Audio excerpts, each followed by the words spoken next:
Good morning, everyone, and thank you for joining us in today's webinar. My name is Georgie Gould, and I'm the Project Coordinator for Global Community Resourcing. I will be moderating today's webinar alongside our guest speaker, John Torous from Mind Apps, to focus on evaluating mental health apps. Our webinar today is being hosted by Global Community Resourcing for our online platform, the Community Care Smart Assistive Technology Collaborative. At Global Community Resourcing, we have been fortunate to work on a wide range of local, national and international projects with researchers from across the globe to share and create innovative ideas in community care settings. Our webinars are created based on feedback and requests that we receive through the collaborative, and we aim to connect diverse perspectives in research and development, as well as deployment of assistive technology in the community care sector. Just a reminder that if you haven't formally registered at the collaborative site, it is accessible to all and free to register. A range of resources, news articles, and collaborative opportunities are regularly updated to the platform, and you can visit www.satcommunity.com.au to become a member. Please note that Global Community Resourcing are not promoting or endorsing any particular product, research identity, or organisation. The purpose of our webinar is to serve and inform viewers of various smart assistive technologies currently in deployment or in development. We welcome questions, but I will let you know that the microphones have been muted. This is in the interest of the recording. If you have any questions or comments, please add them to the question panel at the bottom of your screen. At the end of our webinar, we will be selecting a variety of questions to ask our presenter, so make sure you add your questions during the presentation. With thousands of mental health apps to choose from, how do we navigate the right one?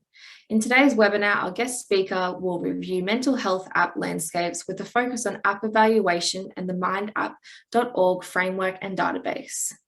Using recent research examples, John will explore practice skills towards making more informed choices around using mental health apps in care settings. Welcome to the Community Care Smart Assistive Technology Collaborative. John, take it away. So again, thank you all for inviting me. So I'm calling in or videoing in, whatever the right term will be, from Boston, Massachusetts. I think it'll be very exciting to talk about this. A little bit about me. I'm a psychiatrist and clinical informaticist who works at a hospital called Beth Israel Deaconess Medical Center, where I'm an assistant professor in psychiatry and treat patients and do work on smartphones and mental health apps. Before COVID, if such a time could exist, I actually came to visit the Black Dog Institute in Sydney. And when I wasn't at the Black Dog Institute, I was buying different flavor crisps that I found fascinating and brought back with me to the US. So hopefully I'll get a chance to visit Australia again, but it was a fun trip to visit the Black Dog Institute in late 2017. So, but more to the present time, certainly we realized that COVID has come and telepsychiatry and digital psychiatry have really gained prominence everywhere in the world. And I think when we say telepsychiatry, we can think of this as, again, or telebehavioral health. There's two parts to it though, right? There's synchronous telehealth. And of course, that's kind of what, if you're listening to this talk in real time, we're doing now, right? It's happening in real time. It's two people on a line. There's also asynchronous telehealth, right? Asynchronous is kind of if you're watching this video later on. And of course, if asynchronous, we can reach even more people. But what's interesting, if we look first at synchronous telehealth, and let's call those the classic video visits. This was an interesting study that was published in JAMA in February of 2021. And it looked at a more low-income population in the United States and California. And you can see that before COVID, kind of see when COVID began, we see this huge increase. And again, this is in primary care of audio visits and video visits. But here's behavioral health. And what's interesting, you can see that audio visits were very high relatively, right? We're seeing a lot of audio visits. We're seeing more kind of video visits. But it's interesting to realize, at least from this US data, that sometimes when we say telepsychiatry, it may actually be a phone call, right? Which a real-time phone call, so synchronous telehealth. And again, the prevalence of how many are video and how many are, say, not in real time is interesting and ongoing thing to ponder. So if we kind of look at how we can increase access and make mental health more accessible to everyone in the world, if we look here, we know that synchronous telehealth, right, these kind of video visits or a phone call directly can certainly increase access, right? We're going to distribute our behavioral health clinicians in a more even manner, but we really have to begin to use asynchronous telehealth, again, things that are not in real time. You may be using an app and you check in with someone later. You may be watching a self-help video. That's going to get us farther towards increasing access. We really want to increase access. And but of course, if we go from in-person to synchronous to asynchronous, we really have to think about what is the safety? What is the evidence? What are the engagement? Do people do it? What are the outcomes? How do we implement it? So there's a little bit more work as we move this way, but the goal is to kind of move us towards increased scalability and access to care. And so this talk will focus really on asynchronous telehealth tools of smartphone apps, which again, people increasingly have access to a smartphone, and we'll talk about how many apps are out there. So as we introduce smartphones and smartphone apps, I want to talk about 4 broad principles we'll keep coming back to again and again that I think by the end of this, we'll agree that they're pretty important. One will be kind of looking at privacy, safety, how safe are these things? We'll look at evidence. We'll talk about engagement. Can people stick with it? And again, how does it impact care and get used in the treatment setting? So again, we're going to focus on here around safety, evidence, engagement, outcomes. So to frame the discussion of thinking about how safe are these apps, how well do they protect our information? Is there any risk, or do they have some risks? This was actually work done with Kit Huckville, who was at the Black Dog Institute, and Mark Larson from actually the trip when I went out in person. And the headline from the Washington Post kind of says it all: of smoking and depression apps are selling your data to Google and Facebook, study finds. So what the study done, again, really an Australian study that I was part of, basically looked at very popular apps for depression, smoking cessation, said, let's see what the app says in the privacy policy terms and conditions. And then let's actually look at where the data that goes off the app is going. What happens if you track where that data goes? And so the data doesn't always go to where we hope it goes. And this has actually been an ongoing trouble in the entire digital health space, beyond just behavioral health. This was a headline from the Federal Trade Commission, our kind of privacy watchdog in the United States, that said, developers of popular women's fertility tracking apps settle allegation that it misled consumers about disclosure of health data. So unfortunately, what we've seen in kind of behavioral health apps continues on this bad behavior. And I think we're beginning to realize how prevalent this kind of lack of security is. So whenever I'm working with patients, we're talking about what apps to use, we kind of usually start by saying, we know nothing in the digital world is secure.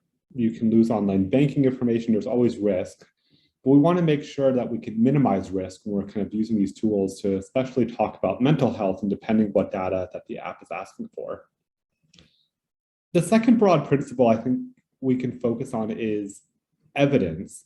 This, again, you're seeing, there's Kit Huckville and Mark Larson from the Black Dog Institute and other folks, actually. So again, this is what we call another Australian paper. And what we did is we went through the app stores and we kind of read those claims, right? It says like depression app X will do A, B, and C, or this app for anxiety promises to do something else. And what we said is, let's track back those claims. Let's really see, is what the app says it's going to do, can it really do it? So we found that about 64% of apps were using supportive language. But when we actually traced it back to scientific literature, only about 1.4% were. And you said, well, John, how is this happening that so many are making these bold claims, but so few are following up with evidence?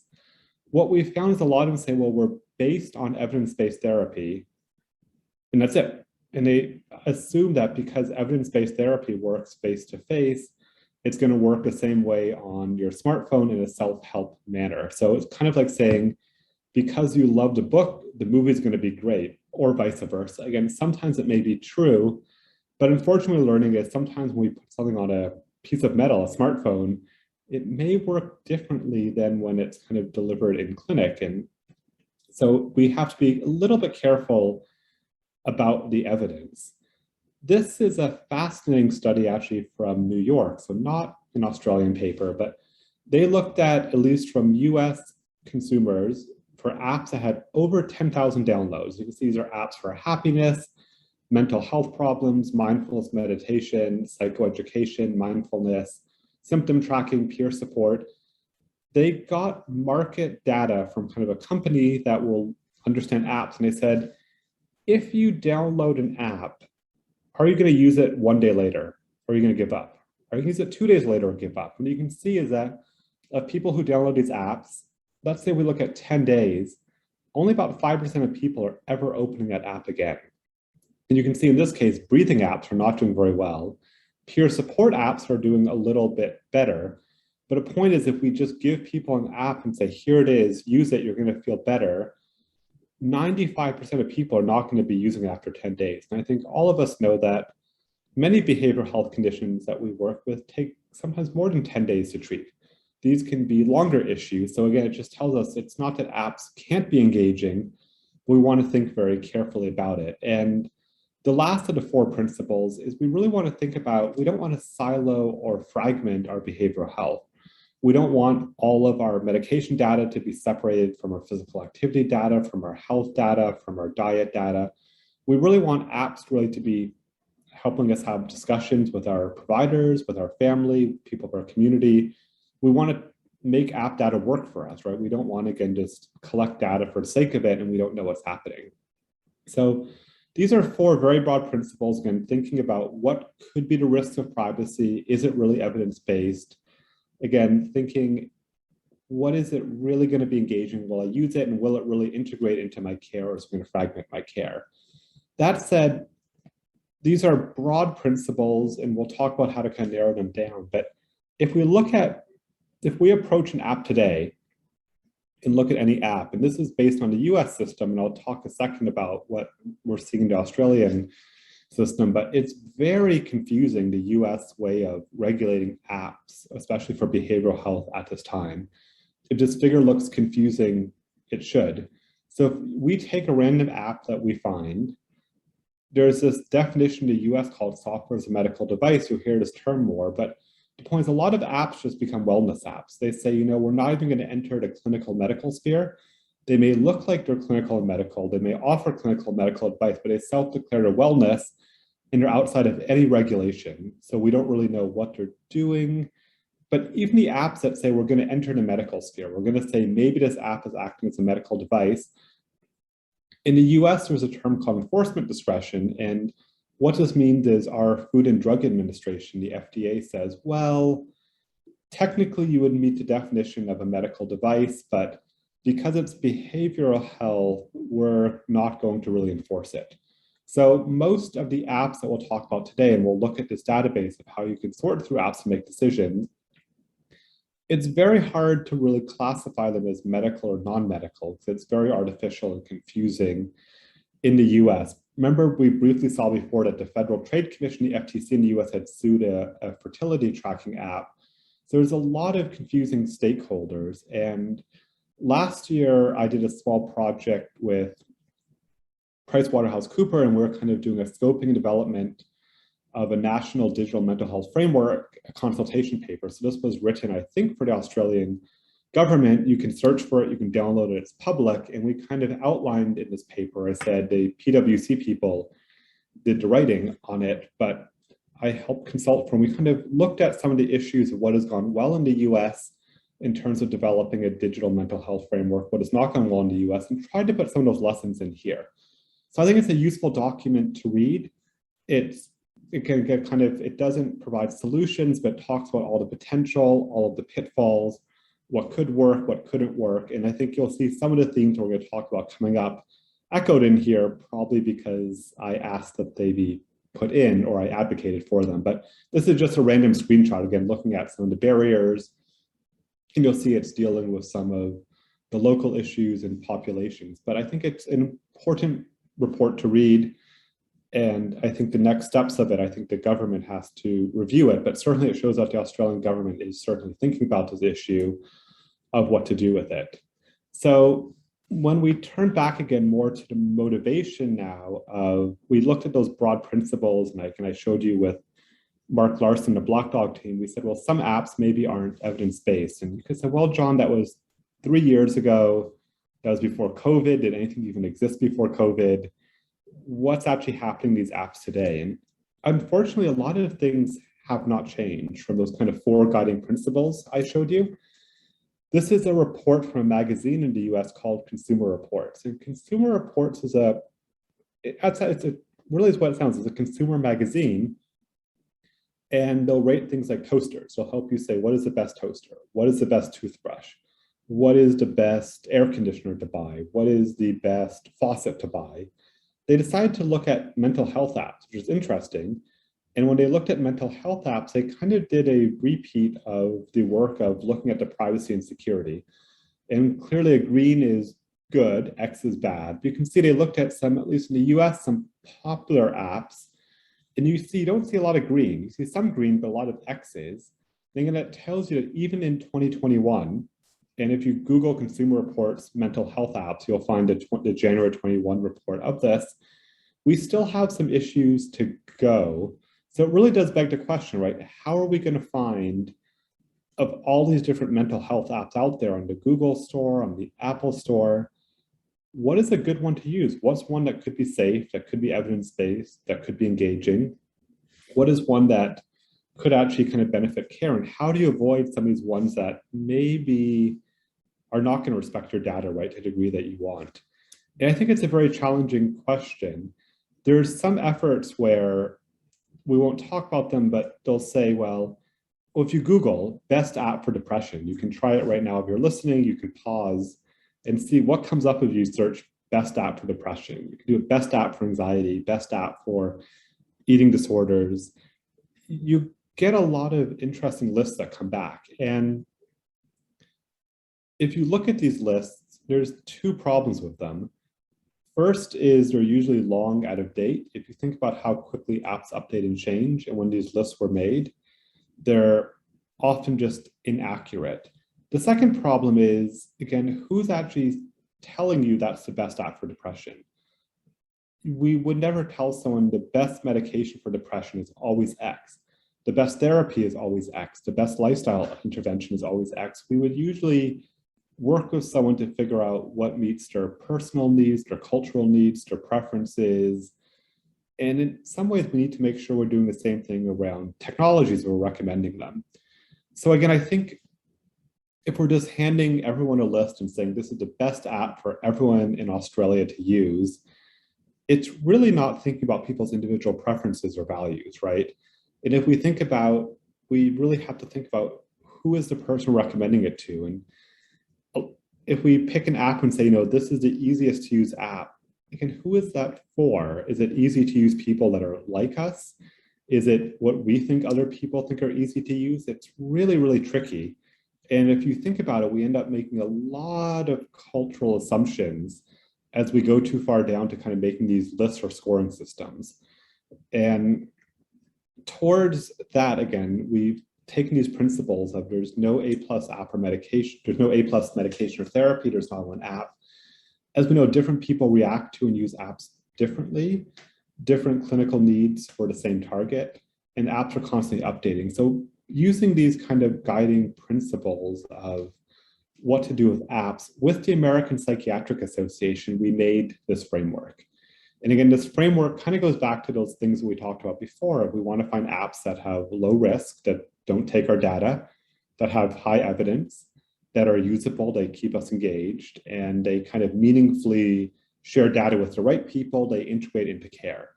And we made this a pyramid in part because my PowerPoint art skills are limited probably to a pyramid, also because we wanted to emphasize that we really should start evaluation of thinking about what are the risks, and if the risks don't make sense, we should find a different app and move on.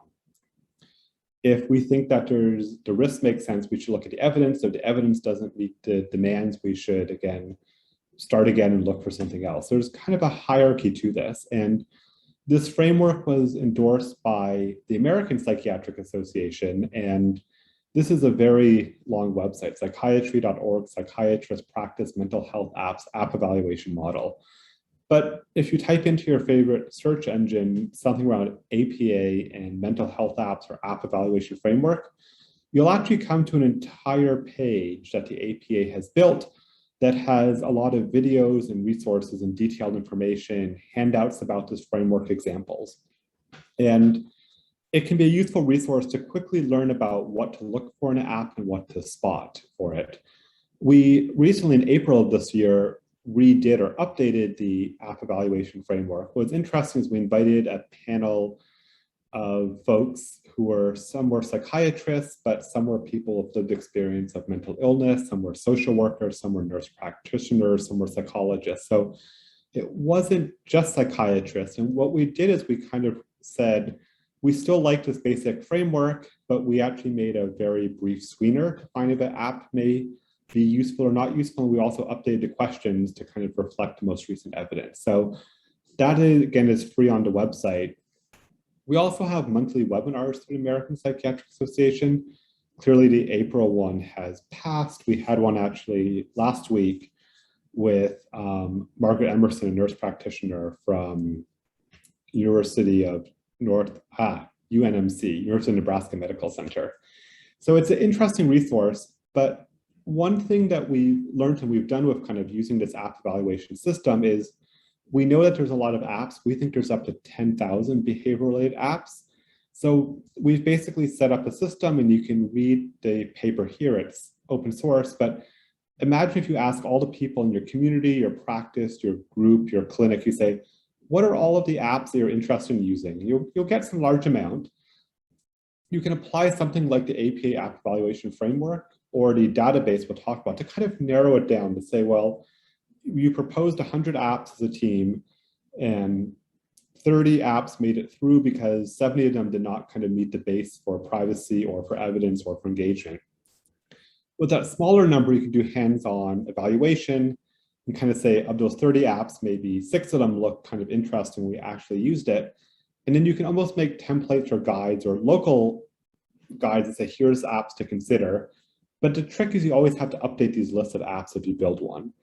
And you say, well, who can actually go through that process of kind of taking these apps and doing it? And it's actually been done a couple times. Kaiser Permanente is a very large healthcare organization in the United States. They're mainly based on the West Coast in California and Oregon and Washington. Elsewhere, they have this very interesting paper in New England Journal of Medicine Catalyst, where they actually talk about how they're using apps as part of routine mental health care, and they kind of have a small library of apps that they recommend. New York City Public Health actually has built a small app library using this method that you can access as you type in NYC well. VinFin is a community mental health organization that provides a lot of help to people in Massachusetts, especially with schizophrenia, bipolar, and what we would label in the US serious mental illnesses.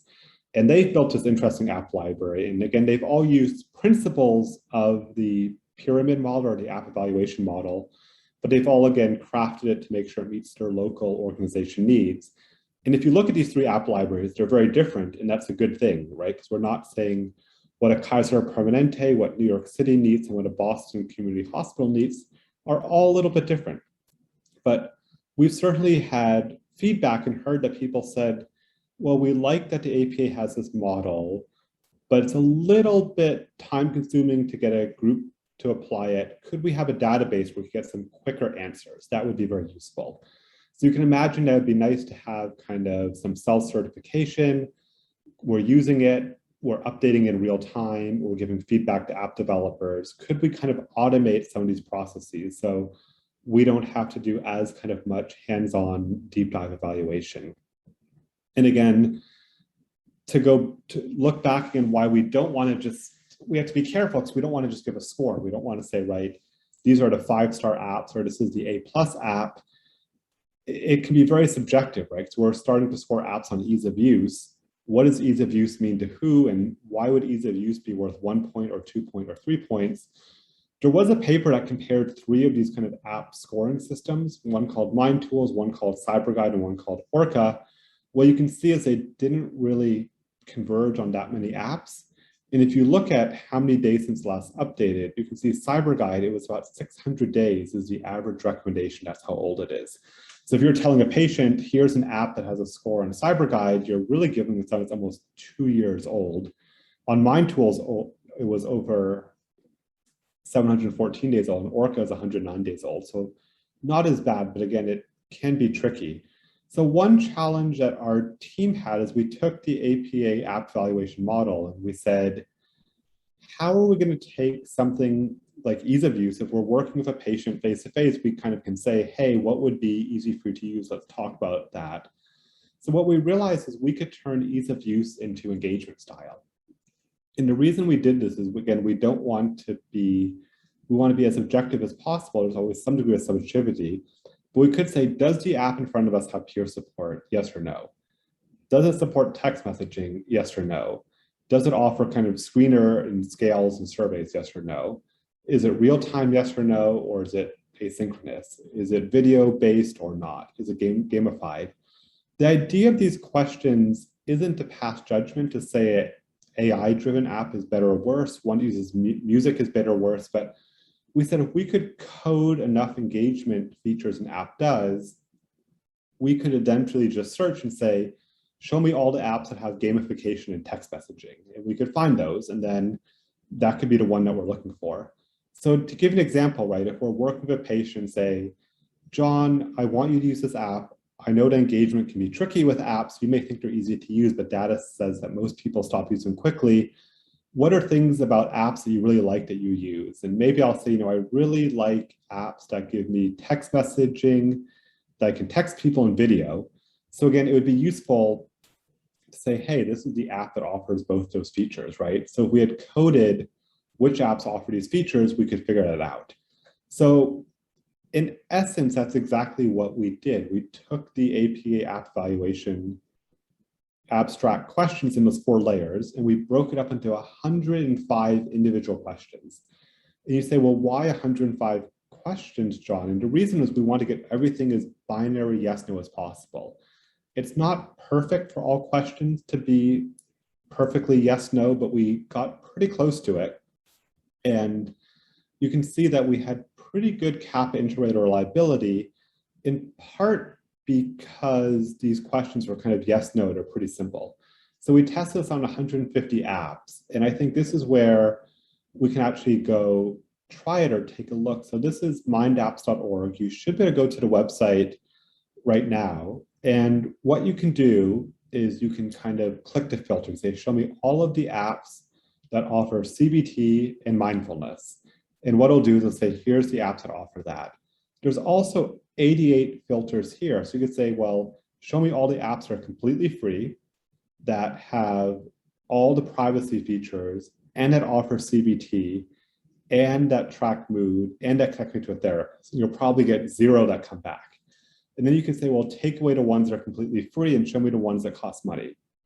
And I think what's fascinating here is, I guess when this paper was published in July of 2020, we had 150 apps. As of now, in August 2021, we have over 500 apps that you can search for on this, and that number is continuing to grow.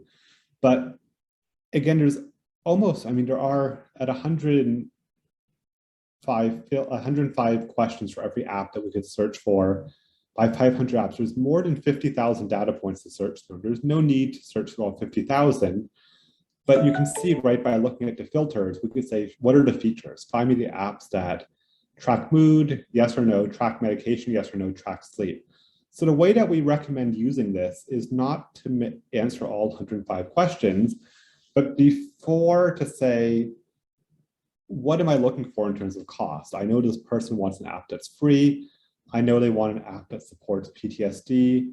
I know one that I want to support mood. So it's really thinking about the features that you want in the app beforehand, and then seeing, do they exist in the database? And it'll quickly narrow down for you. And if you end up with too many choices, you can kind of be a more picky consumer, right? You can say, hey, I really want more. And if you end up with no choices, it may mean that we haven't coded the app yet, but also may mean that you're asking for something that the marketplace doesn't yet support. So, and again, there's different views. You can do a table view like we had here, or a list view. And you actually, if you want to look, you can scroll across this and see all 105. So you can see exactly how we coded it.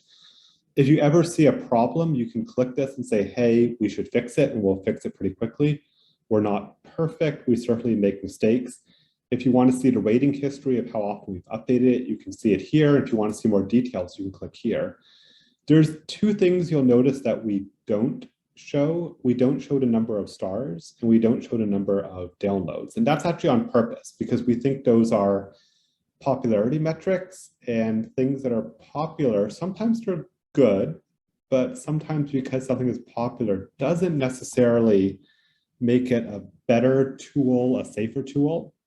And there's good evidence to say, again, you really don't want to make decisions saying it's a 5-star app or it's an app that has over 1 million downloads.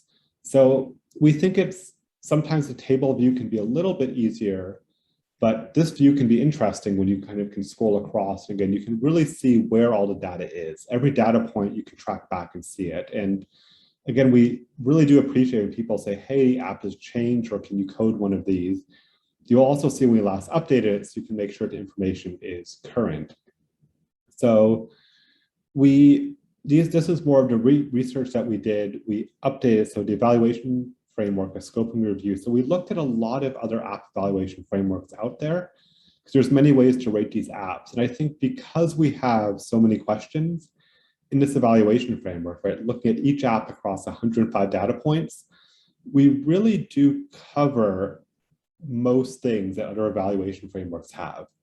And I think the only things that we don't cover is, we don't say, is the app easy to use? As I talked about, that's hard to answer because we don't know who is meant to be the intended user.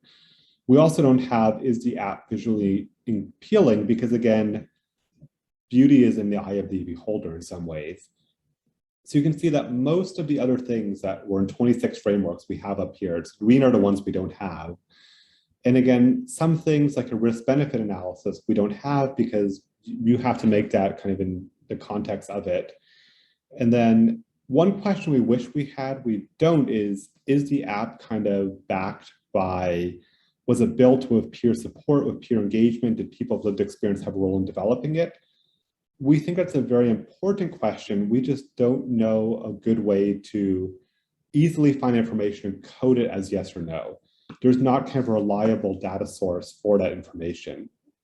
So that question has been a little bit tricky to have. So there's some questions we can't have, but the flip side is we can kind of make mindapps.org pretty searchable and pretty easy to kind of find. So we've done some research on looking at patterns in all of this data, and what we found is the most common app, this is a complex figure, but basically says how many apps do both journaling and mood tracking, so 38. How many apps will offer you deep breathing, psychoeducation, mindfulness, journaling, and mood tracking, 15. How many offer just psychoeducation alone, 14. The point is, though, there's a lot of apps doing the same thing, of these kind of main features of tracking your mood, journaling, mindfulness, teaching you something, deep breathing, or peer support. And there's different combinations of them that you can find. So when we did this work in April, we thought there were, again, 38 apps offering journaling and mood tracking. So again, you can be a pretty picky consumer. You can certainly ask for tough questions. And I think it's just sometimes fun to go to mindapps.org and you can just search for interesting combinations and see what exists. If anyone wants to become an app rater and learn to rate apps and add them publicly here, we're happy to offer training. We've worked with all sorts of folks and it's been terrific. We can train anyone to do it. And as I said, if you have time, if you have interest, you want to volunteer, we'd always love to have more people rating apps, so going through and checking apps, adding new conditions. It's a fun project. Related to this, and I think one thing of using apps in care is certainly we have to, again, find the right tools, and hopefully I've shown you that mindapps.org is a good way to help you find the tools. I won't tell you what the best one is. We've also been thinking of, especially to get apps kind of more into a clinical setting, of what would be a new role. for it, because one problem is even if we find the right app, sometimes the clinics are so busy, there's so much to do that it's very hard to kind of use apps and care to make time for it. So we've been working on a new role called a digital navigator. And the idea of a digital navigator is it would do three things. We think it's an ideal role for someone with lived experience or a peer, but it could be a clinician getting additional training. It could actually be a volunteer. But a digital navigator would do app evaluation and recommending apps to a clinician. You all now have a pretty good sense of what tool a digital navigator would do to help find apps. They'd also do technology setup and troubleshooting, because just because we find the right app, someone may struggle to download it. They may help set up an iTunes account. And a digital navigator could also help preview and summarize the data, especially using the app for mood tracking. It may be useful to kind of have someone quickly review it with you and summarize it before a visit. So we think that the digital navigator can kind of be a new role on the clinical team to really help facilitate, implement, bring technology into care in a feasible way. We've actually outlined some training for what a digital navigator is. We think it's about 10 hours of training, 2 hours on core smartphone skills on Android and Apple, 2 hours on basic technology troubleshooting, things like complications downloading an app, lost ID, lack of storage on the phone, no Wi-Fi connection, notification issues, Bluetooth connection. So I think there's kind of 4 hours in kind of learning basic smartphone skills. There's 2 hours in learning app evaluation, how to pick good apps, which again, all of you are now experts on and you guys have learned a lot about. We think that there's also some work in clinical terminology and data, making sure a digital navigator understands basics of kind of what the conditions are, understands privacy. If you're working with someone around mental health in an app, you're not going to go talk about that publicly.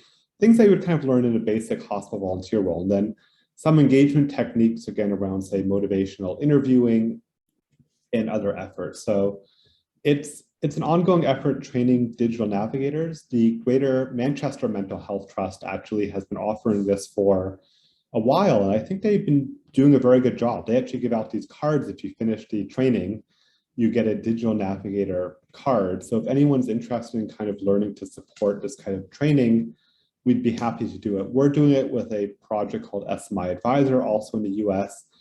And I think this was actually a project from Ian Hickey and his very prolific group. So they were actually talking about in April kind of maybe a digital support from a digital navigator will kind of help people find apps in an Australian context. So I think the idea of a digital navigator is still in the earlier stages, but again, having a person who has the skills to really translate some of the stuff into practical things for folks is very useful. So for us, some of the next steps that you'll see, we've been adding some apps around headache, around kind of chronic pain and sleep onto the database.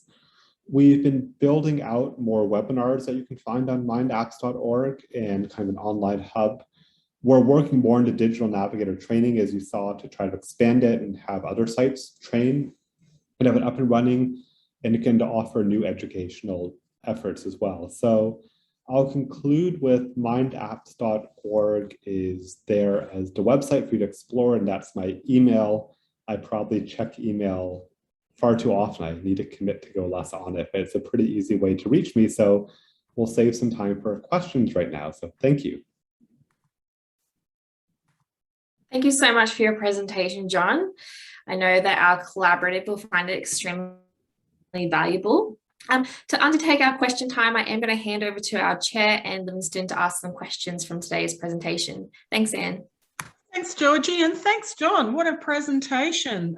Fantastic array of information for us to learn from. I've got a range of questions that people have sent in. Particularly interested from Norm, who is very involved in peer support groups. Norm's picked up on your comments around the difficulty in assessing the apps against peer support type or criteria. He asks, is there any way that groups that are peer support can be involved in the development of this project, particularly in respect to providing any material that peer support groups have gathered in terms of their own use of apps? So I think we really do need to find a way to better. I'll start with saying, again, I wish we could have a question on the database. One of those 105 questions about each app said, is it in some ways endorsed by a peer support organization? Does it use peer support? Was it built with peer support? There's no great way, as we saw again, to code that, because a lot of apps that claim to do peer support, we found don't. Ones that do don't advertise it.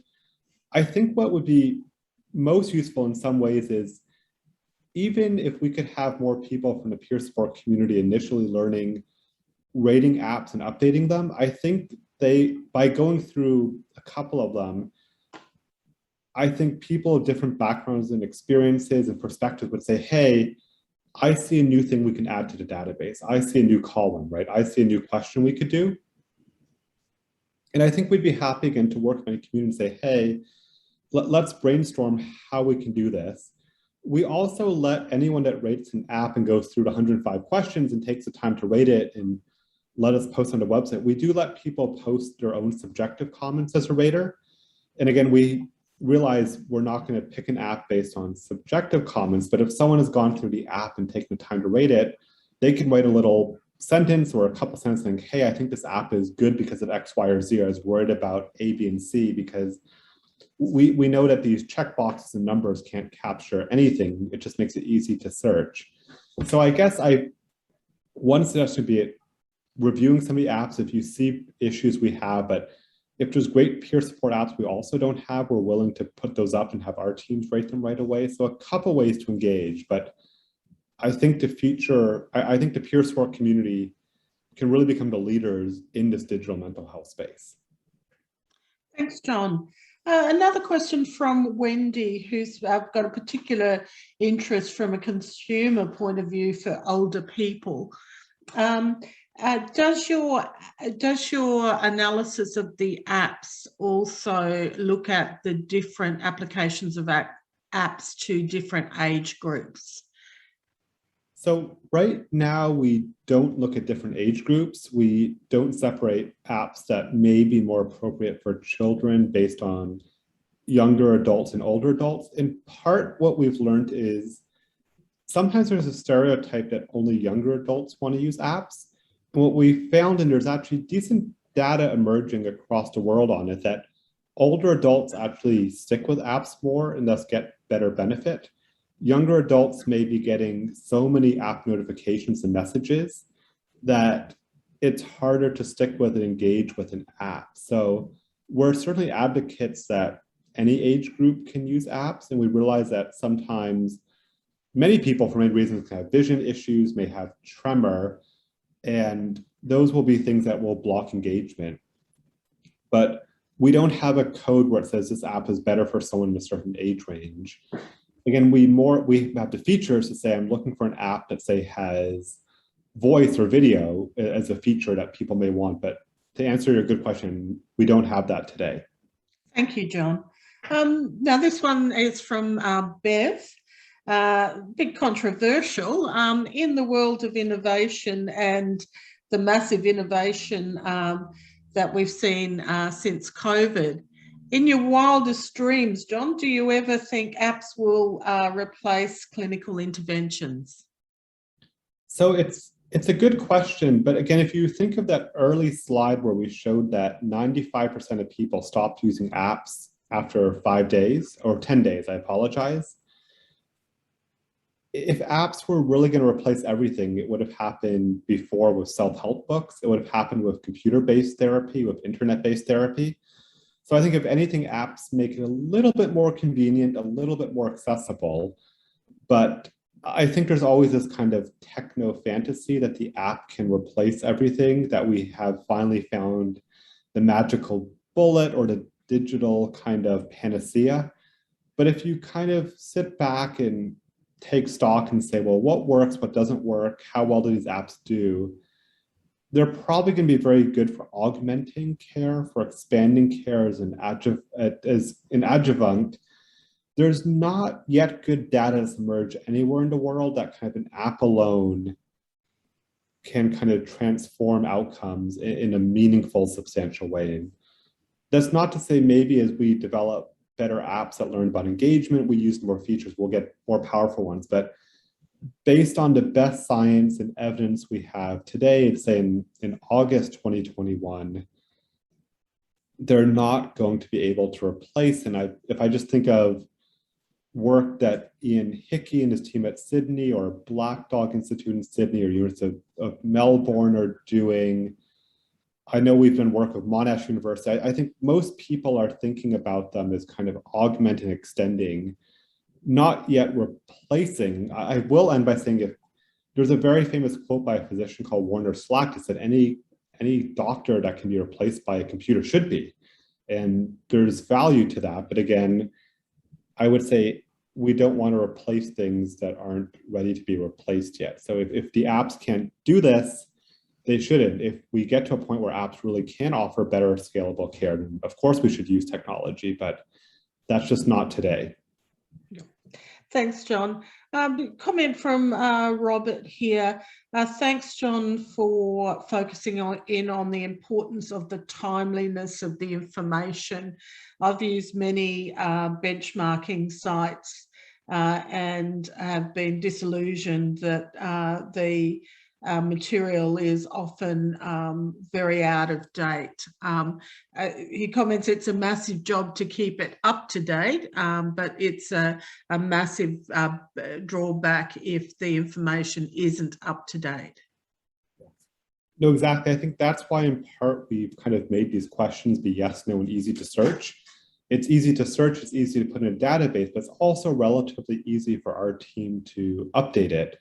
If we're doing a very detailed expert subjective review, those are very hard and expensive and timely to update. So in part, the database is great because you can search mindapps.org today and see what you want, but in part, it's also easy for us to update. It's easy for us to train people how to become it, and it's also easy to audit, right? Anyone in the public can spot it and do it. So I think we really do have to design these systems of rating apps to really be flexible, that they can be updated easily. So our last question, John, it's quite a challenging one. This is from Robin. Robin is interested in your very wonderful presentation, but wanted to focus in on some of the comments you made early in your presentation. And she's very interested to know when you were in Australia, what was your favourite potato chip? You know,